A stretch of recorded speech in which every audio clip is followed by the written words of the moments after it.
Hey everybody, it's Robert Sivori with Keller Williams Real Square Realty. I am the team leader of the Veritas Group. Wanted to speak with everybody regarding relocation. Actually, no, seller's incentive to sell a property that's given by banks whenever a seller does a short sale. And what I wanted to highlight was the fact that this owner had no idea that this house belonged to him. So this house had been vacant for about 6 to 7 years. We closed on this property back on May of 2016, as you can see over here, and wanted to give you some information about the property. So. Uh, I approached the owner. And by the way, everybody who was involved in this transaction, I removed their names. I don't have their permission. So with this owner, I think he lived in Ridgewood maybe, and I remember calling him up and I asked him what he wanted to do about this property, and he told me the same thing that many owners tell me, which is I filed for Chapter 7 bankruptcy. I moved out of the house. The house does not belong to me anymore. I don't have to pay for anything and this and that. In fact, this one, I'm pretty sure he told me that the one thing I hear a lot, which is the attorney told me that the house is not mine anymore. The same bankruptcy attorney who helped him out told him that. Now, please keep in mind, okay? I love attorneys. I work with them all the time. I'm not knocking on this particular owner's attorney. It's just that not all attorneys know everything when it comes to real estate and bankruptcy. So it was obvious that this attorney gave him misinformation. That's okay. I know it wasn't done with any bad intentions. It was just, I guess, this attorney just didn't know about this. So anyway, the house still belonged to him, and this particular owner had filed for bankruptcy, I think, in 2011, and he left the house vacant for about 5 years. So in between 2011 and when we closed 2016, it's 5 years. All right. The house was horrendous inside. It was in Hackensack. The house is in Hackensack. It had been broken into. Pipes were gone. There was mold everywhere. I mean, the house was a complete disaster inside.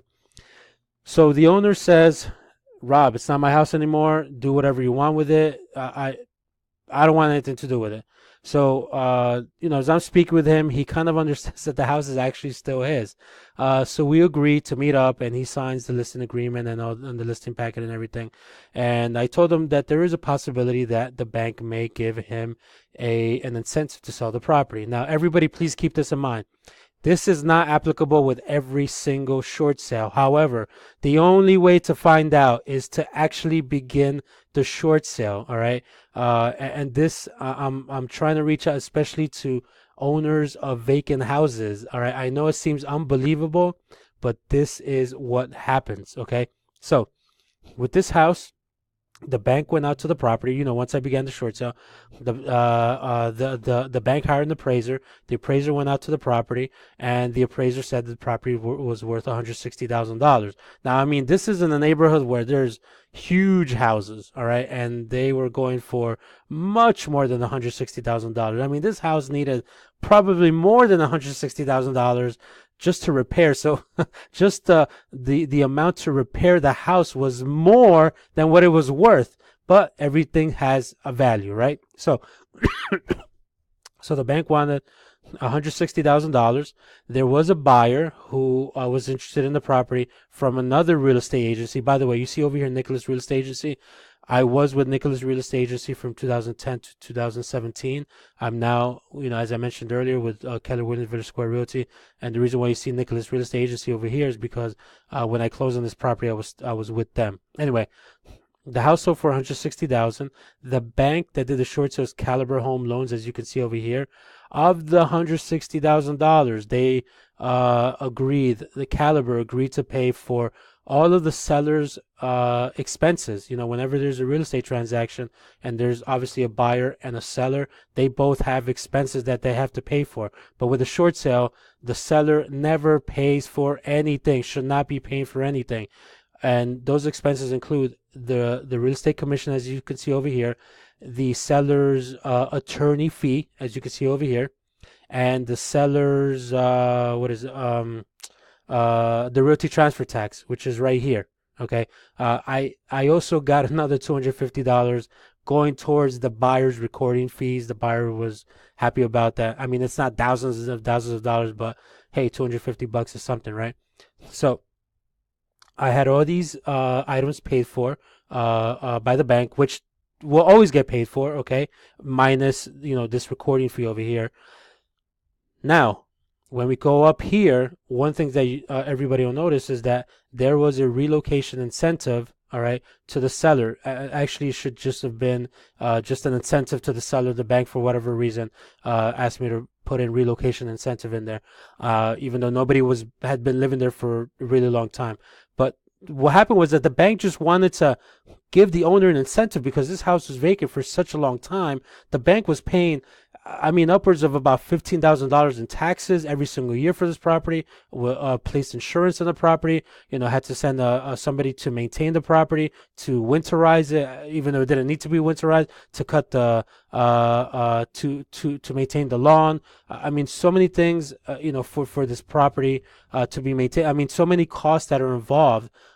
The bank basically just said, look, finally, for the first time in years, you, Mr. Seller, through your real estate agent, through Robert Sivori, finally you want to get this house sold. So you know what? We're gonna give you $13,125 because you've agreed to finally sell this damn house. It's just it's a pain in the butt, not just for the banks. It's a bad mortgage for them, but it's also a pain for all the neighbors there, right? So what happened was when we closed, all right, the buyer came in with $160,000 plus, his closing fee. Just so that this buyer had done many real estate deals before, so he didn't use an attorney. So if you see over here, there's no attorney fee. There's only the title fee over here, and another $100 towards the recording fee. So that's why his closing costs were so low. They're only $1,600. So he had to come up with $161,685. That's it. All right. Only, once again, $1,600 more than what he was paying for the property. All right. But once that what $160,000 was paid for, the day of the closing, the owner received a check for $13,125. Now, I still remember this closing because about 30 minutes before the closing, the owner and his wife and we met up at the McDonald's not too far away from the place of the closing. All right, because the owner wanted to surprise his wife with this amount. So the owner and I are there, and we're waiting for his wife. His wife arrives, and she knows that there's a surprise, and she knows that there's something coming, towards, not just her husband, but the family, right? So she's thinking all this time, maybe it's about $3,000, no more than $5,000. Once this was disclosed, and I brought this document over here. Obviously, it wasn't signed just yet. I mean, she was overjoyed. All right, and once again, this goes hand in hand with our mission statement, which is an opportunity for a better life. I always try to get these short sales done so that everybody benefits from it. Okay, and this message, is going out there for all the realtors out there, for any of my brother and sister real estate agents out there who are having difficult times with short sales. I can help you out. Refer it over to me. I will make sure that your client is satisfied with the service so that they'll come back to you for more business. For any attorneys out there, same thing. Okay, I can get these deals done. For even loan officers, if this was a finance deal, maybe I would have gotten like a seller's incentive, not a seller, a seller's concession. I could have maybe gotten, maybe I would have gotten some other expenses for the buyers, and it would have been paid for by the bank, by Caliber. Okay. Please let me know, okay? And for owners out there of vacant houses, okay, please remember, if anybody on my team or I reach out to you, all right, please, the reason why we reached out to you is because we've already confirmed that the house still belongs to you. Okay, we would not be making the phone call for any other reason. The house still belongs to you. If we can not only get your name completely off title, all right, we will, I mean, that's our number one goal. We will also try to get you some sort of incentive from the bank. And once again, I cannot guarantee you that, and nobody could.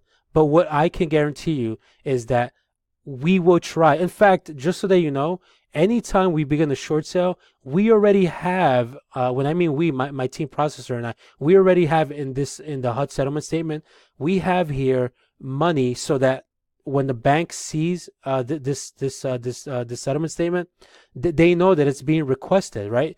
This is the thing with the banks, right? If you don't ask, they won't give it to you, right? So if you don't ask, and this HUD one gets accepted, right? And there's a short sale approval letter, and they had, let's say, $3,000, $5,000, $10,000 aligned for a seller's incentive, and you never asked for it. Guess what? They're gonna keep it, right?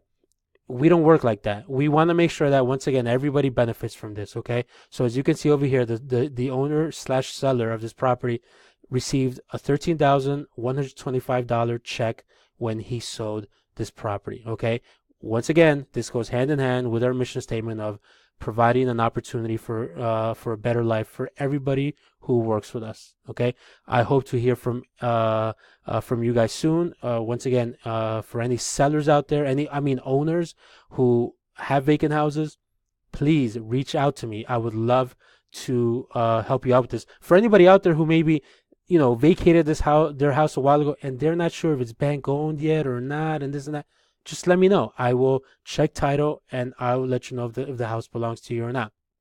All right. Once again, to any other agents, to any attorneys out there, to any mortgage representatives, please let me know.